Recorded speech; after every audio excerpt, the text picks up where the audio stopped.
नमस्कार, मैं हूं रंजीत कुमार और शुरू हो चुका है देश का मूड मीटर। मूड मीटर की पहली स्टोरी में आपको बताऊंगा कि कैसे लोकसभा के बाद अब राज्यसभा में भी वक्फ बिल पर विपक्ष बेनकाब हो रहा है, और आपको बताऊंगा कि संसद में फेल होने के बाद अब कैसे सियासी मुस्लिम बन बैठे नेता वक्फ बिल के नाम पर मुसलमानों को भड़का रहे हैं। मूड मीटर की दूसरी स्टोरी में आपको बताऊंगा कि अमेरिका की टैरिफ स्ट्राइक को कैसे मोदी ने बना दिया है भारत के लिए ट्रंप कार्ड। लेकिन सबसे पहले संसद में वक्फ बिल को लेकर मचे घमासान की खबर।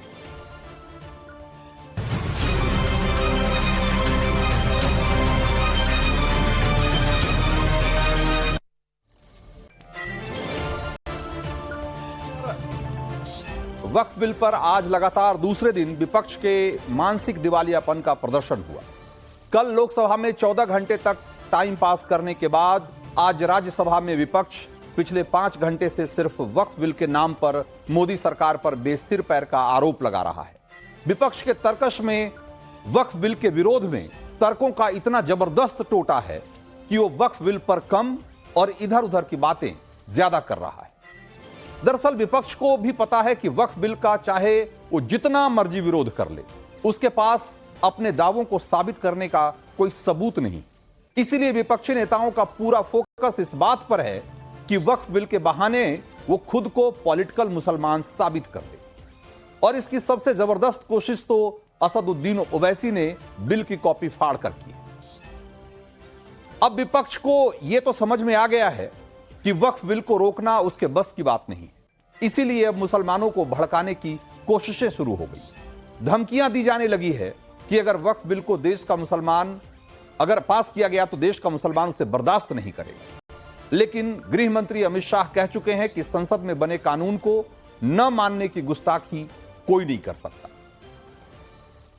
इन सब की बात होगी, लेकिन पहले देखिए कि अब तक वक्फ बिल पर बिना सबूत के दावे करने वालों में सोनिया गांधी और राहुल गांधी की एंट्री हो गई। सोनिया गांधी ने आरोप लगाया कि केंद्र सरकार ने वक्फ संशोधन बिल लोकसभा में जबरन पारित करवाया है। वक्फ बिल संविधान पर बेशर्मी से किया गया एक हमला है और बीजेपी समाज में ध्रुवीकरण या यूं कहें कि स्थायी ध्रुवीकरण करने के लिए वक्फ बिल लेकर आई। मतलब आरोप लगाओ और निकल जाओ। अरे भाई, आरोप लगाया है तो सबूत भी तो देना होगा ना। सरकार ने क्या किसी विपक्षी नेता का हाथ पकड़कर बिल के पक्ष में वोटिंग करवा ली? सरकार ने किसी विपक्षी नेता को धमकाकर बिल के पक्ष में वोट डलवा दिया? सच तो यह है कि विपक्ष वक्फ बिल का विरोध ठीक से कर ही नहीं पाया, क्योंकि उसके पास कोई तर्क ही नहीं है, कोई उसके पास फैक्ट नहीं है, कोई तथ्य नहीं है जिसके आधार पर वक्फ में संशोधन का वो विरोध कर सके। अब राहुल गांधी को देख लीजिए, लोकसभा में कल बिल पास हो गया, तब राहुल गांधी कहीं नहीं दिखे। लेकिन आज जब राज्यसभा में बिल पेश हो रहा था तो राहुल गांधी लोकसभा में वक्फ बिल का विरोध कर रहे थे। यानी कि जब लोकसभा में बहस चल रही थी तब उन्होंने उसका वहां विरोध नहीं किया, लेकिन आज जब राज्यसभा में बहस चल रही है तो लोकसभा में उसका विरोध कर रहे हैं। और विरोध भी क्या कर रहे हैं? उन्हें पता था कि विरोध करने से कुछ होना जाना तो है नहीं, इसलिए राहुल गांधी की जुबान पर वक्फ बिल जरूर था, लेकिन निशाने पर मोदी सरकार थी। एक बार सुनिए जरा कि वक्फ बिल में विरोध के नाम पर राहुल गांधी ने कैसे चीन को घुसेड़ दिया। It's a known fact that China is sitting on 4,000 square kilometers of our territory. I was shocked some time back to see that our foreign secretary was cutting a cake with the Chinese ambassador.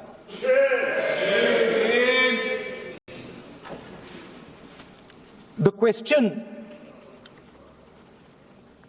is, what exactly is happening to this territory? 20 जवान शहीद हुए थे,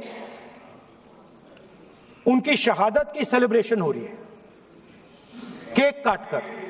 अब हम normalcy के खिलाफ नहीं हैं, मगर नॉर्मलसी से पहले स्टेटस को होना चाहिए। हमारी जमीन हमें वापस मिलनी चाहिए। We should get our land back. तो मतलब समझ रहे हैं, वक्फ बिल के विरोध में राहुल गांधी चीन की बात कर रहे हैं। राहुल गांधी कह रहे हैं कि ट्रंप ने भारत पर टैरिफ बढ़ा दिया और जिससे ध्यान भटकाने के लिए मोदी सरकार वक्फ बिल लेकर आई। मतलब ट्रंप ने टैरिफ बढ़ाया या चीन बॉर्डर पर टेंशन है, तो इसका वक्फ बिल का कनेक्शन है इसमें। यह भी गजब का लॉजिक है। वक्फ बिल का विरोध करना था चीन, और इसमें टैरिफ कहां से आ गया भाई? यही होता है जब आपको सिर्फ विरोध के लिए विरोध करना होता है, और कभी दांव उल्टा भी पड़ जाता है। राहुल गांधी ने चीन का नाम लिया तो बीजेपी सांसद अनुराग ठाकुर ने राहुल गांधी के चाइनीज प्रेम पर सवाल उठा दिया। जरा सुनिए एक बार उनको। ऐसी कौन सी मजबूरी थी जब एक्साइज चीन का एरिया किसके समय वो चीन ने हथिया लिया? किसकी सरकार थी? कब हिंदू चीनी भाई भाई कहते रहे और पीठ पे छुरा घोंपने का काम किया था? किसकी सरकार थी? कौन वो नेता थे जो डोकलाम की घटना के समय चाइना के अधिकारियों के साथ चाइनीज सूप पीते रहे और सेना के जवानों के साथ जाकर खड़े नहीं हुए? वो कौन सी फाउंडेशन है जिसके चाइना के अधिकारियों से पैसा लिया गया और आज तक जवाब नहीं दिया गया? क्या राजीव गांधी फाउंडेशन ने वो पैसा लिया था? तो क्यों पैसा लिया था? किस काम के लिए पैसा लिया था? आज मोदी जी की सरकार में हम ये कह सकते हैं, डोकलाम की घटना के समय भी मुंह तोड़ जवाब दिया तो भारत की सेना के जवानों ने चीन के सैनिकों को दिया है। तो यह सिर्फ राहुल गांधी की दिक्कत नहीं है कि उनके पास वक्फ बिल का विरोध करने के लिए कोई ढंग का तर्क नहीं। कल लोकसभा में जितने भी विपक्षी नेताओं ने बिल का विरोध किया, तर्क के नाम पर उनके पास सिर्फ आरोप थे, सबूत एक भी नहीं था। और आज राज्यसभा में भी विपक्ष यही नौटंकी कर रहा है। विपक्ष कह रहा है कि बिल संविधान के खिलाफ है, लेकिन कैसे है यह नहीं बता रहा। विपक्ष दावा कर रहा है कि वक्फ बिल से इस्लामिक परंपराओं को नुकसान हो जाएगा, लेकिन कैसे हो जाएगा इसका जवाब नहीं दे रहा। विपक्ष दावा कर रहा है कि यह बिल मुस्लिमों के अधिकारों को छीनने की कोशिश है, लेकिन इस बिल से मुसलमानों का अधिकार कैसे छीन जाएगा यह कोई नहीं बता पा रहा। आपको शायद याद होगा, सीए के समय में भी इसी तरीके से झूठ का खेल खेला गया था, और अब वक्फ बिल को लेकर भी विपक्ष वैसा ही भ्रम फैला रहा। लोकसभा के बाद अब राज्यसभा में भी यही चल रहा। सुनिए आम आदमी पार्टी के राज्यसभा सांसद संजय सिंह ने क्या कहा। यह अधिकार बाबा साहब डॉक्टर भीमराव अंबेडकर जी के द्वारा लिखे गए भारत के संविधान ने दिया मानकर, और आप उस संवैधानिक अधिकार को छीन रहे हैं। यह सरकार कह रही है कि ये कानून हम मुसलमानों के भले के लिए आ रहे हैं। जब मैं आपसे सुनता हूं तो मुझे लगता है कपिल शर्मा कॉमेडी सर्कस में बोल रहा है। आप मुसलमानों का भला कर रहे हैं। दोनों सदन में सिर्फ एक सदस्य गुलाम अली को छोड़ के एक भी सदस्य आपका मुसलमान नहीं है। तो संजय सिंह बीजेपी से पूछ रहे हैं कि वो कब से मुसलमानों के हित में बात सोचने लगी। इसी लाइन को उठाते हुए आज शिवसेना उद्धव गुट के सांसद संजय राउत ने भी वक्फ बिल पर बीजेपी की मंशा पर सवाल उठाया। एक बार उनको भी सुनिए। करोड़ों गरीब मुसलमानों के हित की बात आप कर रहे हो। आपको मुसलमानों की चिंता कब से होने लगी? या आप ही लोग हैं मुसलमानों को चोर बोलते हो? आप ही लोग हैं मुसलमान आपकी जमीन छीन लेंगे, आपके गले का मंगलसूत्र खींच लेंगे, आपके गाय बैल उठाकर लेके जाएंगे। मुसलमान देशद्रोही है, टेररिस्ट है, बटेंगे तो कटेंगे। अभी आप लोग मुसलमानों की संपत्ति की चिंता कर रहे हो। आप लोग मुसलमानों की संपत्ति के रखवाले बने हो। लेकिन मैं आपको बताता हूं भाई साहब, आप मुझे कुछ मत सिखाइए। मैं बहुत पढ़ लिख कर आया हूं यहाँ, चिंता मत करिए। मैं हिंदुत्व भी पढ़ा हूं और सब कुछ पढ़ा हूं, और आप अभी नए मुल्ला बन गए हो हिंदुत्व के। तो संजय राउत कह रहे हैं कि बहुत पढ़ लिख कर आए हैं, बहुत तैयारी करके आए हैं, लेकिन तर्क के नाम पर उनके पास भी आरोप लगाने के अलावा कोई दूसरा कुछ भी नहीं था। कोई दलील ऐसी नहीं थी जिसमें कोई फैक्ट हो, जिसमें कि कोई तथ्य हो, और जिसके आधार पर वो कह सके कि ये बिल क्यों गलत है। विरोध करने का भी एक तरीका होता है। विरोध करने के लिए तर्क चाहिए होते हैं। विरोध क्यों कर रहे हैं यह बताना पड़ता है। विरोध में जो दावे किए जाते हैं उन दावों को प्रूव करना पड़ता है। लेकिन ऐसा लग रहा है कि विपक्ष वक्फ बिल का ऐसे विरोध कर रहा है जैसे विरोध करना उसकी मजबूरी हो, क्योंकि मोदी सरकार ने वक्फ बिल पर विपक्ष के एक एक दावे को झूठा साबित करने के लिए कोई कसर नहीं छोड़ी और उसने जितनी भी बातें कही सारी तथ्यों पर आधारित।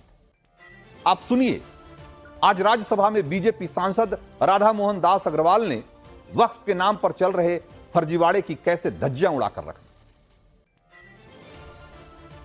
जैसे फिल्मों में गुंडे हुआ करते थे, जिस औरत पर हाथ रख दी वो औरत उनकी हो गई, इसी प्रकार से इन वक्फ बोर्डों ने भू माफियाओं की तरह काम किया।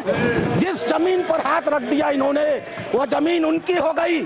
किराए पर मकान ले ले, अपने 4 मित्रों को बुला ले और नमाज पढ़ ले। 5वें दिन वो कह देगा हमने इस स्थान पर नमाज पढ़ी है, यह वक्फ बाय यूजर है, अब इसे वक्फ घोषित कर दो। और घोषित हो गई। अध्यक्ष महोदय, आपके पास एक बड़ी जमीन है, खाली पड़ी है, बगल में कुछ मुस्लिम परिवार रहते हैं, उन्हें नमाज पढ़ने के लिए कहीं जाना होता है, वो उस जमीन पर नमाज पढ़ ले। आप हिंदू हैं, आप मना नहीं करते। 5 दिन 7 दिन नमाज पढ़ने के बाद वो लिख के दे देंगे कि हम लोग इस जमीन पर नमाज पढ़ते थे, अब यह वक्फ बाय यूजर हो गई, अब इस जमीन पर किसी का कोई अधिकार नहीं रहेगा। मैं भी जेपीसी का मेंबर हूं।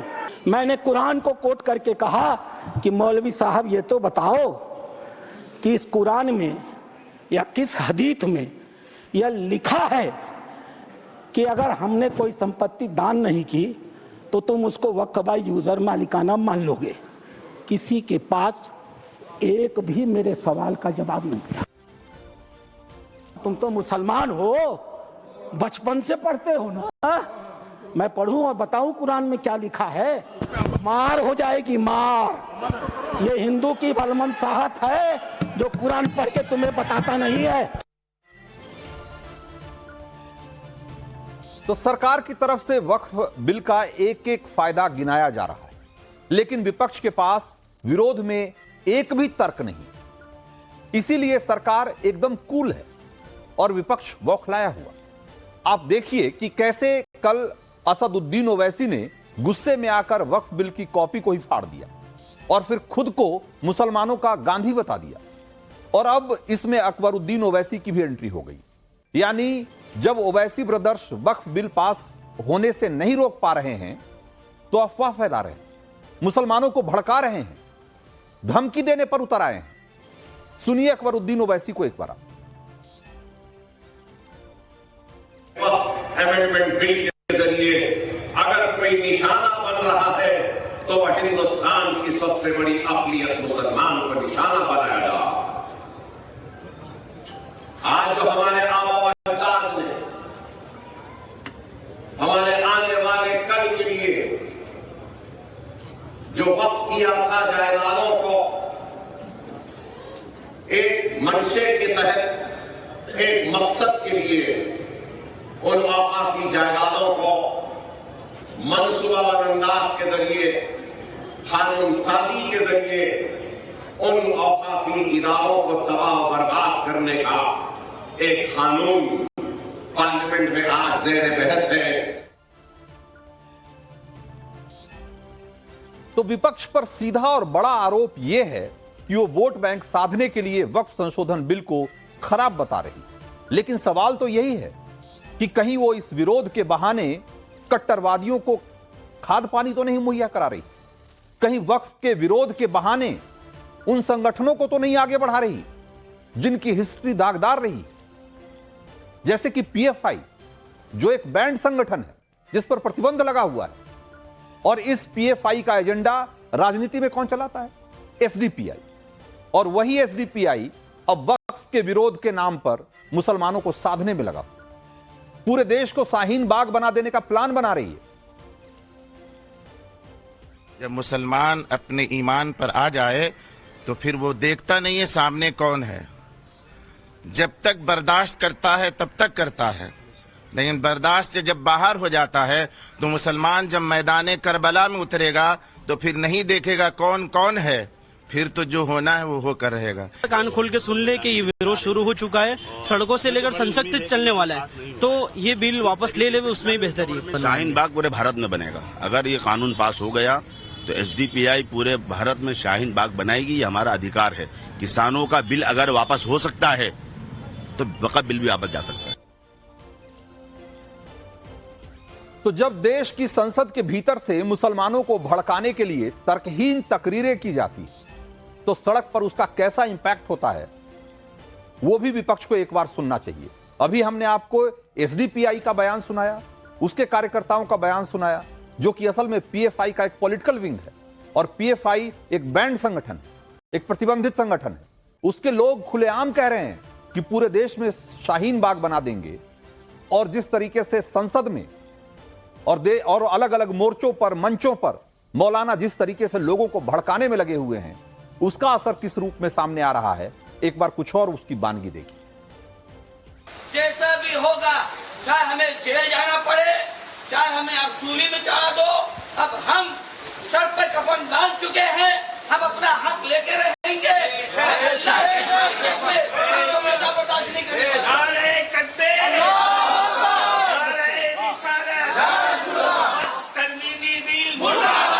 बिल्कुल, हमने इसके पहले भी जब सीएनआरसी को लागू करना चाहा तो हमने उसके लिए शाहीन बाग दिल्ली में बना, तो दूसरा शाहीन बाग हमारा बॉम्बे में भी बना। आने वाले वक्तों के अंदर इंशाअल्लाह ताला हम इसकी पूरे तरीके से अपने जितने भी मुस्लिम एनजीओ से जमाते हैं पूरे हिंदुस्तान के अंदर, तो उसके अंदर सारे लोगों के साथ हम अपना बातचीत करेंगे। बातचीत करने के बाद हम इसकी लड़ाई, अगर हमारे को संतुष्टि नहीं हुई तो हम इसको सड़कों पर भी लेकर आएंगे। शाहीन बाग बनेगा? हाँ बिल्कुल बनेगा। हमने जेलों को पहले भी अंग्रेजों के दौर में भी आबाद किया था, हम आज भी जेलों को आबाद करने की ताकत रखते हैं, और हम रस्तों पर इसकी लड़ाई लड़ेंगे। तो सुना आपने कि कैसे कट्टरता का जहर फैलाया जा रहा है। दरअसल मौलाना और मौलवियों और कट्टरपंथी नेताओं के इसी जहर के असर को कम करने की दिशा में वक्फ बिल को एक बड़ा कदम माना जा रहा है। और इस वक्फ बिल का एक और सबसे बड़ा असर क्या होने वाला है, वो भी जान लीजिए। वक्फ बिल के समर्थन में सरकार की ओर से बार बार दलील दी जा रही है कि दुनिया का वक्फ बोर्ड तो कहने को दुनिया का सबसे अमीर वक्फ बोर्ड है, लेकिन इस देश का मुसलमान गरीब रहा, क्योंकि वक्फ में बैठे लोगों ने कभी गरीब मुसलमानों की चिंता नहीं। अमीर वक्फ बोर्ड और गरीब मुसलमान को लेकर बिहार के राज्यपाल आरिफ मोहम्मद खान ने जो राज खोला है, एक बार उनको भी सुनिए। 90% सिवाय मुकदमेबाजियों के और कुछ भी नहीं।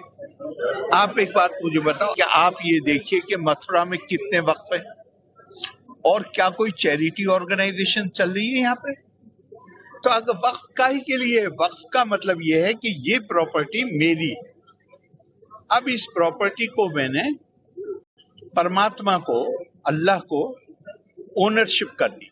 अब अल्लाह की प्रॉपर्टी है तो उसका इस्तेमाल सबसे पहले किसके लिए होना चाहिए? नहीं, मैं आपसे पूछ रहा हूँ किसके लिए होना चाहिए? सबसे गरीब जो है उसके लिए, और उसकी उस तरफ से बढ़ना चाहिए आगे। वक्फ में आप अलल औलाद जो है वक्फ में, उसमें जो आप देखेंगे तो वो तो कहीं कुरान में नहीं है, कहीं है सिर्फ हिंदुस्तान में है कि मैंने अपनी प्रॉपर्टी को सीलिंग से बचाने के लिए, दूसरे कामों से करने के लिए मैंने कह दिया ये मेरे औलाद के काम आएगी, लेकिन ये वक्फ होगा। तो अब लॉ में इजाजत है, रिलीजन से इसका कोई ताल्लुक नहीं। मगर एक बेसिक सवाल ये है कि वो जो वक्फ हैं उसमें 90% से ज्यादा, मैं 90 कम कह रहा हूं, इतनी भाई अब कई जनरेशन हो गई।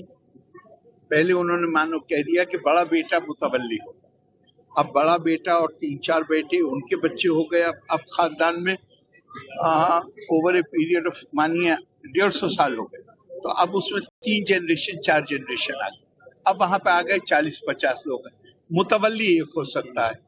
अब वो 49 जो हैं वो उसे रोज गालियां दे रहे हैं, उसके खिलाफ मुकदमे कर रहे हैं। तो इस्लामिक कानून के मुताबिक मुतवल्ली वो शख्स होता है जो मस्जिद की या वक्फ की संपत्तियों की देखभाल और उसका मैनेजमेंट करता है। यानी मुतवल्ली की हैसियत प्रॉपर्टी के मैनेजर से ज्यादा नहीं होती, लेकिन यही मुतवल्ली देश में लाखों वक्फ संपत्तियों के मालिक बन बैठे हैं। और यही बात कह रहे हैं आरिफ मोहम्मद खान। और ये वो खेल है जिसकी तरफ आरिफ मोहम्मद खान इशारा कर रहे हैं। इसको जरा गौर से समझिए कि सीलिंग एक्ट और टैक्स से बचने के लिए कई अमीर मुसलमानों ने अल औलाद के तहत अपनी जायदाद वक्फ कर दी, जिसके तहत उनकी औलादें मुतवल्ली बनती रही। आरिफ मोहम्मद खान कह रहे हैं कि अल औलाद वक्फ का प्रावधान तो कुरान में भी नहीं है, लेकिन वो सिर्फ हिंदुस्तान में, यानी वक्फ अमीर मुसलमानों के लिए अपनी जायदाद और टैक्स बचाने का एक टूल बन के रह गया। अब ऐसे में गरीब मुसलमानों का कल्याण क्या खाक होगा? इसी अल औलाद वक्फ की वजह से वक्फ करने वालों की औलादों के बीच मुतवल्ली बनने को लेकर झगड़े और मुकदमे भी होते रहे। बहुत बड़ी संख्या में वक्फ को लेकर जो मुकदमेबाजी है, उसका एक पहलू यह भी है। तो वक्फ बिल के पीछे मोदी सरकार की क्या मंशा है, अब ये क्लियर हो चुका है कि ये जो सारे झगड़े हैं, ये जो सारे लिटिगेशन है, सारी मनमानियां हैं, इस सब को खत्म करना है। इसीलिए वक्फ बिल पर मोदी सरकार को अब देश के मुसलमानों का भी साथ मिल रहा है। और अब राज्यसभा से पास होने के बाद जब वक्फ बिल कानून बनेगा तो वक्फ पर चंद मौलानाओं और सियासी मुसलमानों का सिक्का नहीं चलेगा, बल्कि वक्फ की एक एक पाई मुसलमानों के हित में खर्च होगी। और यही बात बहुत सारे रसूखदार मौलानाओं को, मुसलमानों के नेताओं को यह बात हजम नहीं हो रही है। तो देश का मूड मीटर में अब वक्त है उस स्टोरी का जिसकी गूंज आज वक्फ बिल को लेकर सदन में चर्चा के दौरान भी सुनाई दी।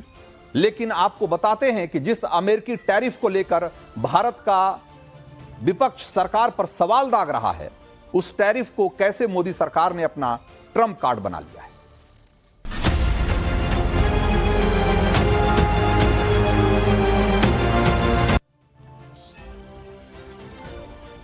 तो अमेरिकी राष्ट्रपति डोनाल्ड ट्रंप जिस बात की धमकी दे रहे थे वो उन्होंने कर दिया। दुनिया के 108 देशों पर उन्होंने तत्काल प्रभाव से रेसिप्रोकल टैरिफ लागू कर दिया, यानी कि जिन देशों ने अमेरिकी सामानों की खरीद पर टैक्स लगा रखा था, ट्रंप ने उन देशों के सामानों की खरीद पर उसी अंदाज में मोटा टैक्स लगा दिया है। ट्रंप के इस फैसले से दुनिया में खलबली मची, क्योंकि दुनिया एक नए ट्रेड वॉर में फंस सकती है। कई देशों का एक्सपोर्ट इंपोर्ट का बैलेंस बुरी तरीके से गड़बड़ा सकता है और ऐसी आशंका बन गई है कि कई देशों के लिए मंदी में फंसने का खतरा भी गहराता जा रहा है। भारत की विपक्षी पार्टियां इसी का हवाला देकर मोदी सरकार को घेर रही है, क्योंकि ट्रंप ने भारत पर भी 26% रेसिप्रोकल टैरिफ लागू कर दिया है।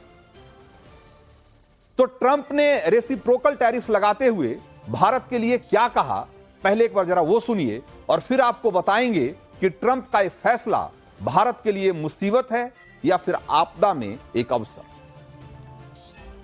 India, very, very tough, very, very tough. The Prime Minister just left. He's a great friend of mine, but I said, you're a friend of mine, but you're not treating us right. They charge us 52%. You have to understand, we charge them almost nothing for years and years and decades. And India, very, very tough. तो भारत ने अमेरिकी सामान पर औसतन 52% का tariff Bharat लगाता है और ट्रंप ने जवाबी कार्रवाई में 27% टैरिफ लगाया है, टैक्स लगाया है।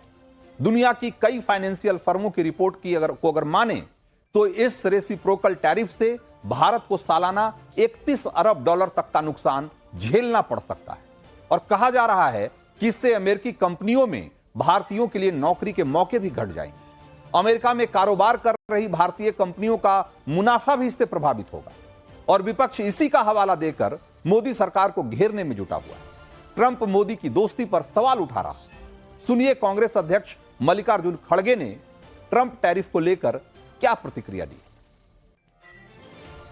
जो इनकी दोस्ती है, गले मिलने का, बात करने का, हंसने का, फिर एक बार ट्रंप की स्लोगन देने का, ये दर्शाता है कि वो अमेरिका बिजनेसमैन है और वो हमारा कस्टमर फंस गया। तो सवाल यह है कि ट्रंप टैरिफ पर भारत की स्थिति क्या वाकई वैसी है जैसा दावा खड़गे और बाकी विपक्षी नेता कर रहे हैं, या कहानी कुछ और भी है? सवाल इसलिए है क्योंकि अमेरिका के रेसिप्रोकल टैरिफ को चीन टैरिफ ब्लैकमेल कह रहा है और यूरोपियन कमीशन ने अमेरिका को जवाबी कार्रवाई की चेतावनी दी है और दुनिया के कई दूसरे देश ट्रंप टैरिफ से निपटने के लिए टास्क फोर्स बनाने जा रहे हैं। ये सारी प्रतिक्रियाएं बता रही है कि अमेरिका के रेसिप्रोकल टैरिफ से अंतरराष्ट्रीय कारोबार में कितने बड़े उथल पुथल की आशंका है। लेकिन आईटी जैसे कुछ सेक्टरों को अगर छोड़ दें तो अमेरिकी राष्ट्रपति ट्रंप का यह फैसला भारत के लिए आपदा में अवसर का मौका बन सकता है। कैसे, अब वो भी जरा समझिए।